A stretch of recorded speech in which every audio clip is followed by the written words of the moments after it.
Hey there YouTube, back again on the Trailfinder 2 upgrades. The last video we did all the bumpers and sliders and the wheels and tires, and I have a complaint about the bumper. Now I'll show you up close here. It's kind of hard to see down in there. This bumper required the RC4wd drive universal front bumper mount for the Trailfinder 2. And it has these little blocks that stick off of it. It's all one piece machined.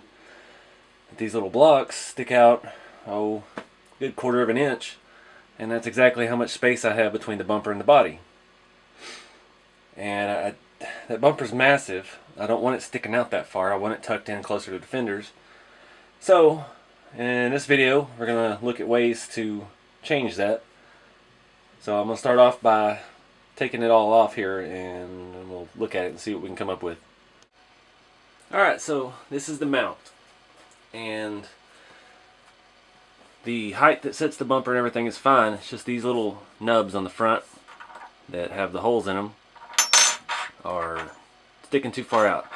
Now these holes don't go all the way through, and this is all one piece of machined aluminum, so I don't have any way to machine it, so we're just going to have to cut them off. Now the other problem with that is these holes are threaded, and it looks like they're barely threaded into or past the little squares that deep. So I'm not going to be able to just screw it back on and go. So I think my only alternative is going to be to drill all the way through and use a bolt and a nut through the bumper to put it on once I cut the fronts off. So I'm going to go ahead and clamp it in the vise and start with the Dremel and try to cut those blocks off. It's going to take a little bit of time because those are, it's all one piece of aluminum, so go ahead and try to take a whack at that and see how it comes out. Alright, so only broke one Dremel bit. Sadly, it was one of my expensive metal cutting wheels, but there we go. I cleaned it up a little bit with the sanding thing, and it's not perfectly flat, but it is flat enough to mount the bumper. It's even.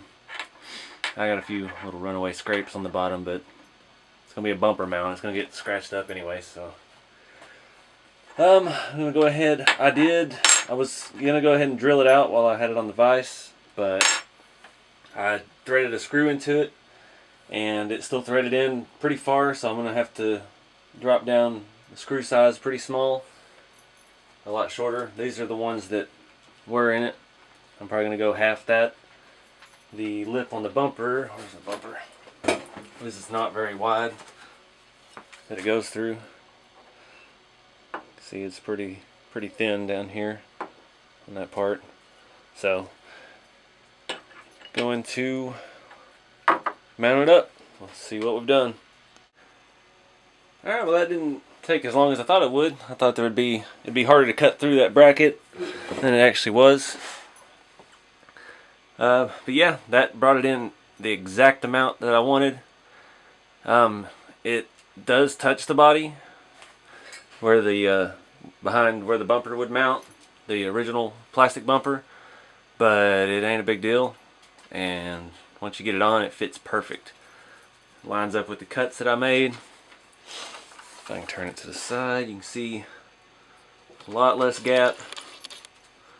Fits more like it should. It's going to fit right up against the body like that. So, happy about that. Probably just created problems when I go to try to put a winch in it, but like I always say, we'll worry about that when it happens. So far, still happy with the truck. It's got quite a few scratches just from the one drive we've had with the bumpers and stuff. Like I said before, the what do you call them? Shooter shackles I put on the front did absolutely nothing while I was rock crawling in my yard, so I did go ahead and order a 4-link for the, or a 3-link for the front, and we're gonna go ahead and try it like that. And I do have somewhere, I guess I'll use these. I had another project I was gonna use these on. I bought these used, set of 4 of the King shocks, 90mm. I'll go ahead and give them a shot on here. I already have the other two mounted to something else I haven't shown you yet. So I guess I'm going to take those off.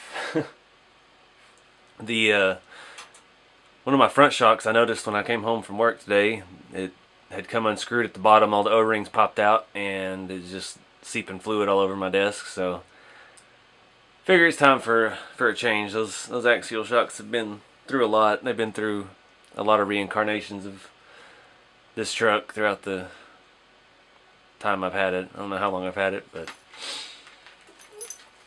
anyway, that's all I wanted to do. This video was just to cut that bumper down. I was thinking about it ever since I put that on earlier, that wasn't going to work sticking out so far. But anyways, thank y'all for watching.